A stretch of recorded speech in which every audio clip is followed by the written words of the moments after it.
Last time on the Doc Watch. What's all that? It appears to be a very volatile nebula. If we want to go around it, it will add nearly 4 months to our journey. Easy. No sudden movements. Whoa! Sudden movements! A computer. Shut down all primary systems. Warning.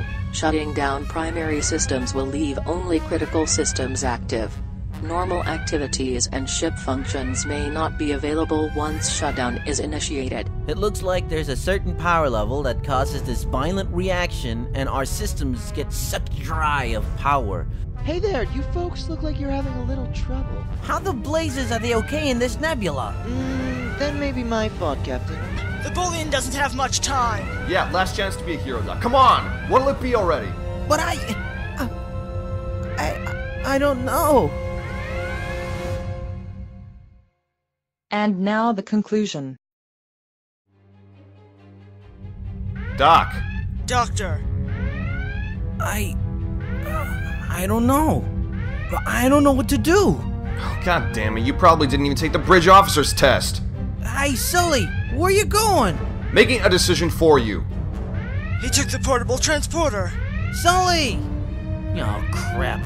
Keep firing on those ships. Try to get the heat off of them as much as you can. Aye, sir.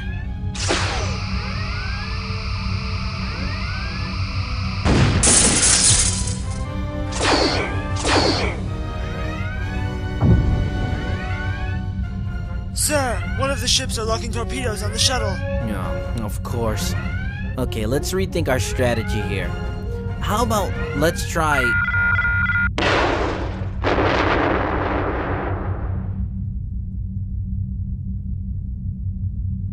Oh my god. Vecma, do you detect any escape pods, any life signs, anything? Vecma! I'm not sure. I couldn't get a clear reading. Oh, leaping lasagna! Miss us? I never tested it on 2 humanoids before. Okay, that's frightening. The ships have broken off engagement and are fleeing. Oh dear, they still have my friends. Your friends? Yes, one is named Mardak. He's a young Ferengi I hired as a pilot. My other friend was a young Andorian by the name of Terra. She's the greatest scientific mind in our generation. We were supposed to meet on the ship and compare notes with the possibility of her selling one of my contraptions. Then, of course, I noticed you were all stuck, and well, the rest is, as you know, history. Well, we have to go and get them then. Wait, where did Doc go? He went into the captain's quarters not too long ago. There you are. Doc, we need to go after those punks who attacked us. They've got Isnim's friends, apparently. We definitely do. But I won't be leading us there. What the hell are you talking about? I can't do this, Sully. This is way too much for somebody like me. Like you suspected, I didn't even take the bridge officer's exam. Flaked out on it, in fact. Last minute, if I recall correctly. I'm not cut out to make the big decisions, to command a huge starship. I can't take the pressure of making every single decision count, to have every life on board this ship count on me. I'm more at ease with the scalpel than sitting in the captain's chair. But you? Imagine my surprise when I looked up your name in the Starfleet database. Oh, you didn't. Yep, Captain Franklin Sullivan. You served 10 years in Starfleet with outstanding performance. You served on 7 ships, you've earned the Christopher Pike Medal of Valor, the Star Cross, and... Look, need I go on? I can't do this. I can't be captain. But you can. Sullivan? Whoa, hold on a second. That was ages ago. I'm not cut out to be a Starfleet captain. Oh, bull pies! Yes, you are! You don't have a single blemish on your records, not a single one. Then all of a sudden, your last year with Starfleet is a complete mystery.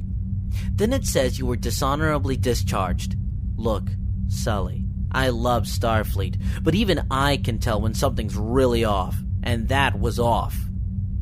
I don't know what happened back then, but as far as I can tell, You're a pretty damn good captain. Now how about proving that dishonorable discharge wrong? I'd be lying if I said I didn't want to. But are you sure about this? Sully, there are two things in life that I know for damn sure. One is medicine. Two is being a judge of character. I mean, Vecma hasn't stabbed me in my sleep, and... Yet. Anyway, I honestly think you're a great captain. Besides, push comes to shove, whatever happened back then, I know you remember the real good Starfleet does. And the difference you made as captain. Ah, hell, why not? Alright, then it's settled. Computer, transfer Captain Command Protocol to Franklin Sullivan. Authorization Mitchell, 55, Charlie, Echo. I'm field promoting him to Captain. I'll be transferring to Chief Medical Officer on board. Make a note on the record. Acknowledged.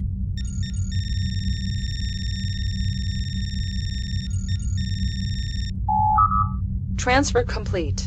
Franklin Sullivan is now acting captain of the USS Hazard. Jonathan Mitchell has transferred to Chief Medical Officer, defaulting to his last rank of lieutenant. I still cannot believe you're in command of a Federation ship as a lieutenant. Drastic times calls for drastic measures, my friend. Well, that and I was the last and only fish at the bottom of the barrel. Alright, enough of that. Though I do have to say it's a little unnerving, having realized you were a lieutenant this whole time. Oh, come on, rub it in, why don't you? Set a course after those ships. Isnim, can you help us get our transporters back online? Child's play, Captain.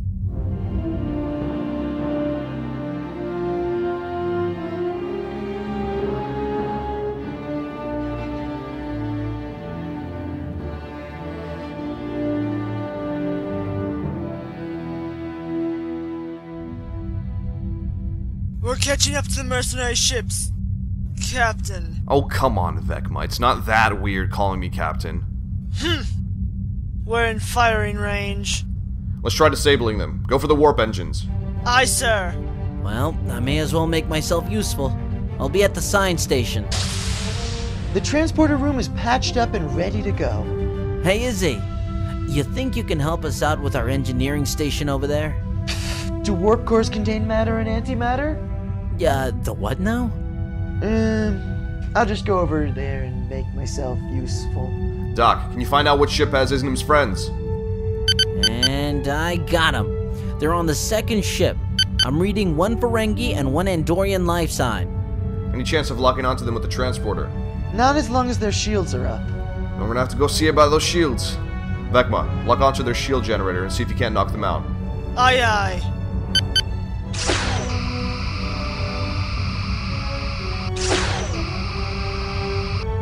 Their shields are down! Lock onto the life signs and beam them over here. On it!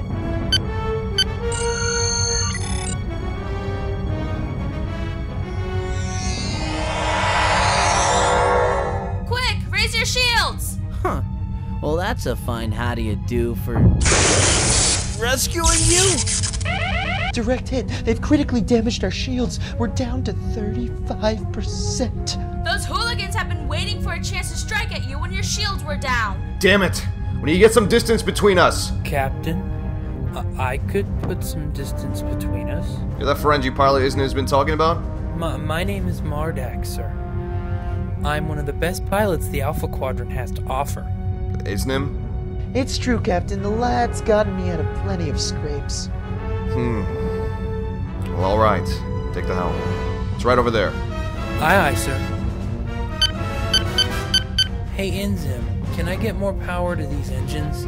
It's going to be tricky. I'll be diverting some energy from the shields and weapons, but I think I can give you enough for that sprint you want. Sprint? Mardak wants enough energy to hit full impulse to get us as far away from our enemies as possible. That way it gives us a chance to catch our breath and fight back. That should work. It'll give our weapon system a chance to recharge before going back for a full frontal assault. Alright, let's make it happen. Before we bite space dust!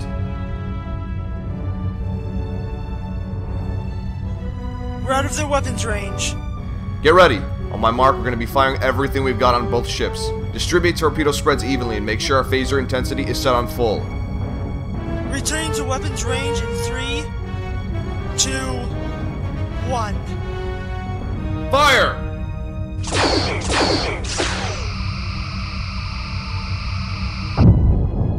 Enemy ship destroyed.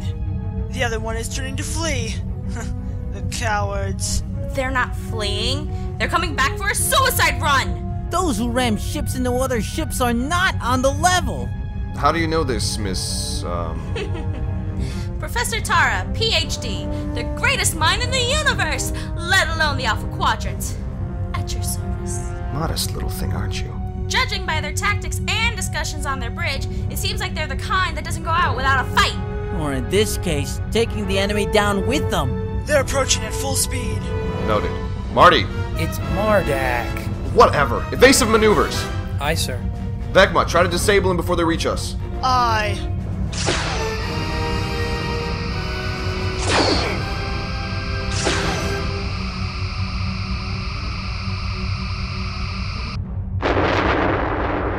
They've been destroyed, sir. I swear, why do we even bother trying to disable them when they blow up anyway? Come on, Captain. Standard protocol. You know that. Still baffles me, though.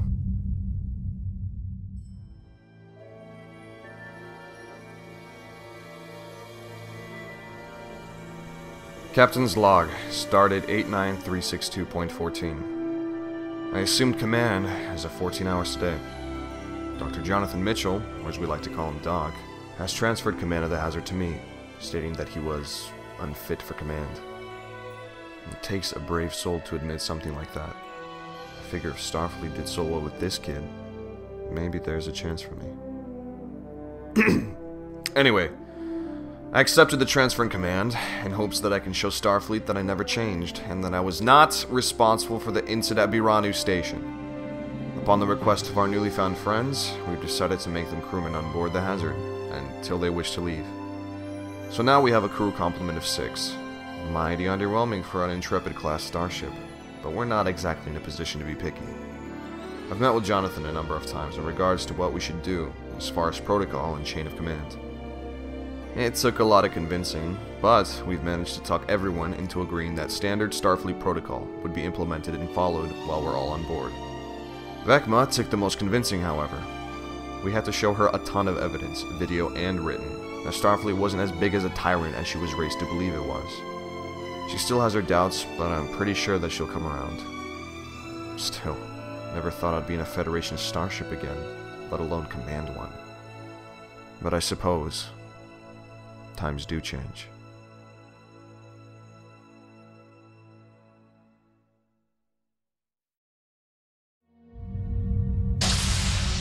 Captain on the bridge. How's everything going so far? The ship is undergoing repairs from the last confrontation. Terra and Isnam are in the engine room repairing the damage. Shields are almost all the way repaired. They're at 87% and holding. Sensors aren't picking up anything hostile or otherwise. Thank God. Heading is O-21 Mark II. We're ready to go into warp whenever you are, Captain. Then what are we waiting for? Engage.